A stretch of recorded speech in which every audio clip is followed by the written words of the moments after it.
تبجيلي ففضلك فاق وصفي فاق تصويري وخيرك فوق مسألتي ودعواتي وسترك عند ذنبي روم تقصيري. او څلورم اصل چې نن زما او ستاسو کوتاهي پکښې ده هغه ناشکري ده. ناشکري ده.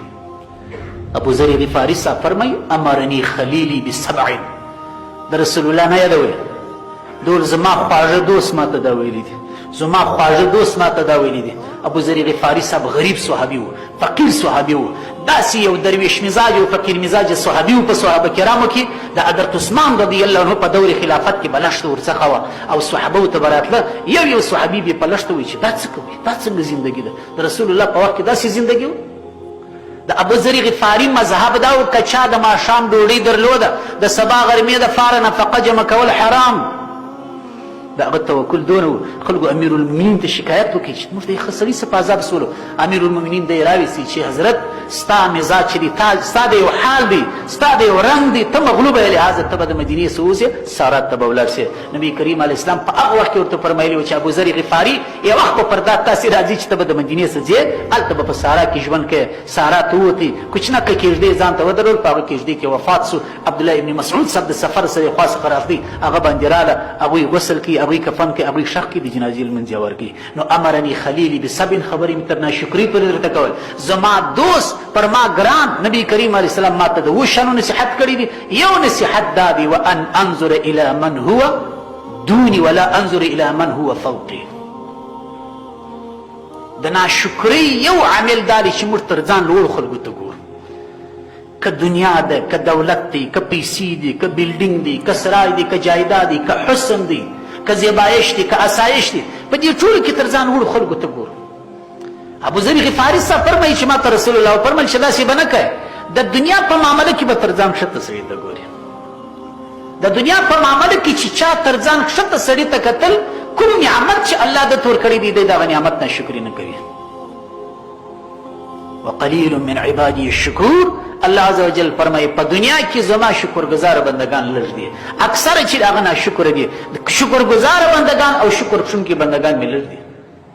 ولقد آتینا لقمان الحکمة ان اشکر لي ولوالديك. لقمان حکیم صاحب ته موږ وحی ورلېږلي وي یوه خبره مو دا ورته کړې وه الله ورته وفرمیل چې زما شکر ادا که ولوالدیک او د خپل مور پلار شکر ادا که. ښځې مو راواخله د مړو ناشکره دي اولادونه دي د مور پلار قدر نه کوي. کشران وروڼه دي د مشر په کول نه کوي. ناشکري چیشته وایي یو چاته چې الله صحت ورکړي کور یې ورکړي اولاد یې ورکړي روزي یې ورکړي دی غواړي څه شي. حضرت عبدالله ابن عمرو ابن العاص رضی الله عنه ناست دی یو کس راځي د فقر شکایت کوي. عبدالله ابن عمرو ابن العاص ورته وفرمیل چې ته څه شی لرې کور لرې هغه ور وکړې ورښځه لرې ور وکړې فانت غني. ته د څه شکایت کوې چې کور الله درکړی دی د اوسېدلو او ښځه لري او دومره در لري چې ماښام یې وخوري خو نو ته غني یې. یو بل چاته ول ته څه شی لري ول کور لري ول وکې ول ښځه لري ول وکې ول یو خادم لري چې دا ستا د کور خدمت کوي ول وکې ول فانت ملک من الملوک. بیا خو نو ته پاچا یې. دا خو د پاچا زندګي دی. سړی ښځه هم ولري کور هم ولري اولاد هم ولري او دومره شی ولري چې ماښام یې کور ته راوړي. عبدالله ابن عمرو ابن العاص فرمایي دا سړی پاچا دی. نو د الله ناشکري کول دغه حال ته موږ رسولي د الله نعمتونه راکړي په قدر یې نه خبر. ناشکري ډېر غټ وبال دی. چا چې ناشکري کړې ده الله عز وجل هغه قومونه خراب کړي دي. الله عز وجل ناشکر انسانان نه خوښوي. ان الانسان لربه لکنود. انسان خو د رب ناشکر دی. الله وایي زه ناشکر کسان نه خوښوم. الله عز وجل شاکر ذات دی. شاکر معنا شکرګزاره شاکر معنا قدردانه بندگان د الله خوښ دي. ترجمان السنه یو کتاب دی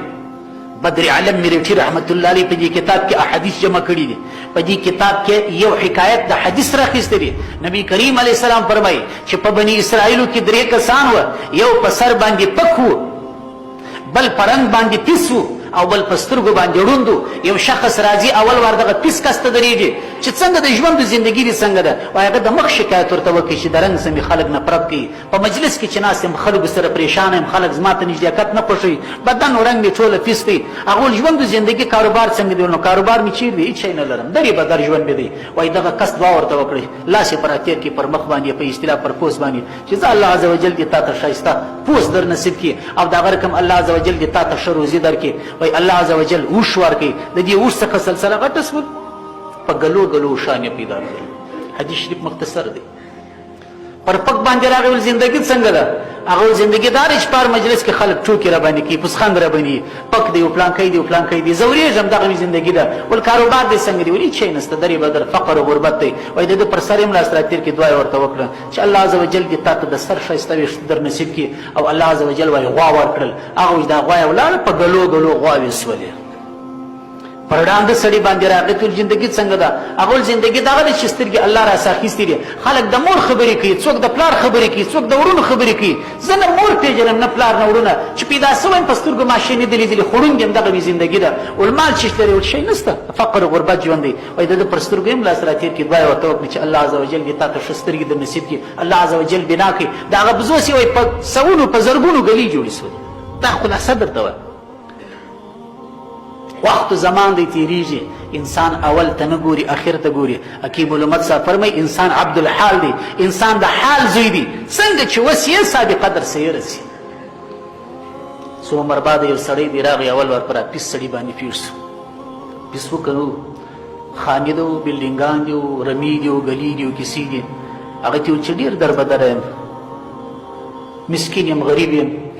شی نه لرم تا ته الله هر څه درکړي دي نو که زما سره یو څه کومک وکړې او خپل هغه حالت در په یاد کې لږ پخوا چې وي نو بیا به دې پر ما باندې رحم راسي وایي څنګه چې دا خبره ورته وکړه سړي ته درد ورغی دا ته څه پرتې وایه زما کوم حالت و دا پیسې خو زه نه لرم دا خو زه د پښته و د نیکه و د پلاره سره لرم ته ځه ورقصه بیا دې ونیمې نو زما د مخه چپ سه خوشکه و درد او قهر یې ورته وکړي ول دې ول ښه دا دې راکړي ول وکړې ول ځه بیا دې خدای هغه حالت ته بوځه لکه پخوا چې وي الله عز وجل ځای پر ځای باندې پیس کړي دا حدیث شریف دی دا یو قصه نه دی چې زما یو خوا درته کړې مشکات شریف د حدیثو کې دا به ټوله دا راخیستې دي سړی ورته وکړي چې پر کوم حالت باندې وي الله دې هغه سي کړه ځای پر ځای سړی پیس شو راغی و پک ته ودرېدی چې زه یم مسکین یم یو دربدر یم یو غریب سړی یم زما سره یو څه کومک وکړي بیخي هېڅ شی نشته راسره او خپل هغه حالت تر په یاد کړي چې یو وخت داسې دربدر وي او پر سر دې ویښته هم نه درلوده دا خبره چې ورته وکړه دا پیغور سړي ته درد ورغی چې دا ته څه پرتې وایه ما ته دا مال الله عز وجل د پلارو د نیکه سره راکړی دي دا زه چې زه اوس مسکین یم دې وخت دا شي بل څوک به دې لیدلی بل ځای ولاړ سه ول خبره د هغسې ول وکړې ول زه تا دې الله پاک پر هغه حالت باندې لکه پخوا چې وي دا سړی وایي الله عز وجل ځای پر ځای باندې پک کړي راغی هغه شخص ته چې ړوند الله عز وجل بنا کړی و هغه ته چې دی بدار یم مسکین یم خاک پر سر یم یو کومک را سره وکړه لاره ډېره راته پاتره په سفر راوتلی یم او هغه حالت ته په یاد کړې چې وخت په سترګو باندې ړوند وي او بیا چا دعا درته وکړه الله عز وجل بنا کړلې او دا دنیا او دولت یې درکوي وایي هغه ورته چې وکړي ښه راته وایه زه د هغسې وم یو وخت الله عز وجل زه ړوند کړی وم بیا د یو چا په دعا سره زه الله عز وجل بنا کړم دغه میږي دي دغه بزې دي په هغه پلانکي ځنګله کې دي څونه ستا به سیږي خپل د حاجت دپاره یې واخه مشکل نشته وایي ده ورته وویل چې بس ستا میږي دي الله پاک تا ته مبارک کړي زه فرشته یم زه ملایکه یم الله عز وجل راستولی یم اول وار مې هم د درو سره امتحان وکړي اوس مې هم د درو سره امتحان وکړي پک ناکامه سو د پیس په مرض اخته ناکامه سو لیکن ته کامیابه سولې الله عز وجل داسې کسان خوښوي ناشکري دغه انجام دی زموږ خلک عجیبه خلک دي 2 روپۍ پیدا کړي یو سرای پیدا کړي یو څه زندګي خوږه سول اسمان ته ګوري محمود غزنوي یو مریی درلودي مریی د ایاز په نامه باندې دی پنځ کتاب تاسو ګوري محمود نامه ټوله جوړه پر دغه ایاز محمود غزنوي باندې ده خو دې مریی ته محمود غزنوي داسې قدر ورکوي دومره اعتبار یې ورکوي چې د ده وزیران د ده مشران د ده مقربین انسانان چې هغوی ټولو بغض ورسره شروع کړي بغض یې ورسره شروع کړي مریی دی پرنګ باندې تک تور دی او شي هم نه دی او پاچا ته دونه مقبول دی هېڅ لارې نه ورته جوړېدلی اسرائیل یو معمولی شی چې به پیدا کې شکایت به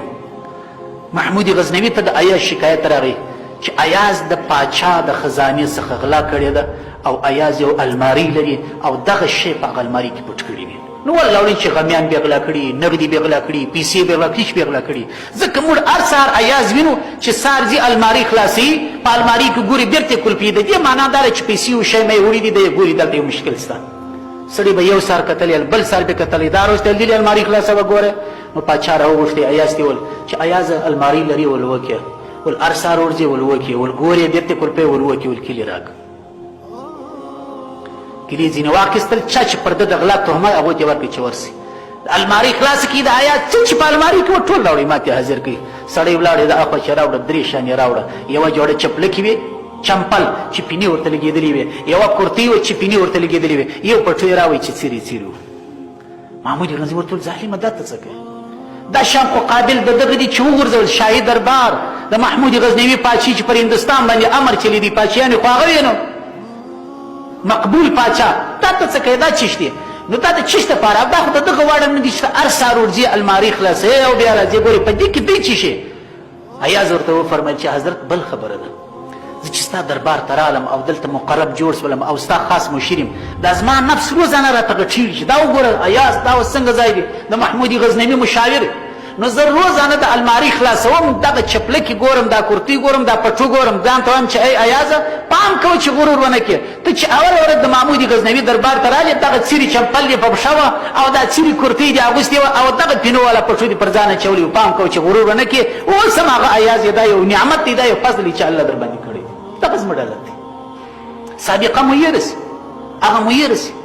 نو دا هماغه څه دي ناشکري هغه څه ده ناشکري ډېره بده بلا ده یقینا کومو کسانو چې ناشکري کړې ده الله عز وجل ځینې اخیستې دي هغه څه ښځه ده د خاوند ناشکري کوي لیکن کله چې خاوند مړ سي هغه ښځه د بغاري وي نو ولې چې غاړي ولې بغاري وي خو څه جنګونه څه هغه شکایتونه ولې بغاري وي یا زما خاوند دی ما ته خو تر هر څه راتېر دی نو د خاوند په ژوند کې ولې ناشکري کوي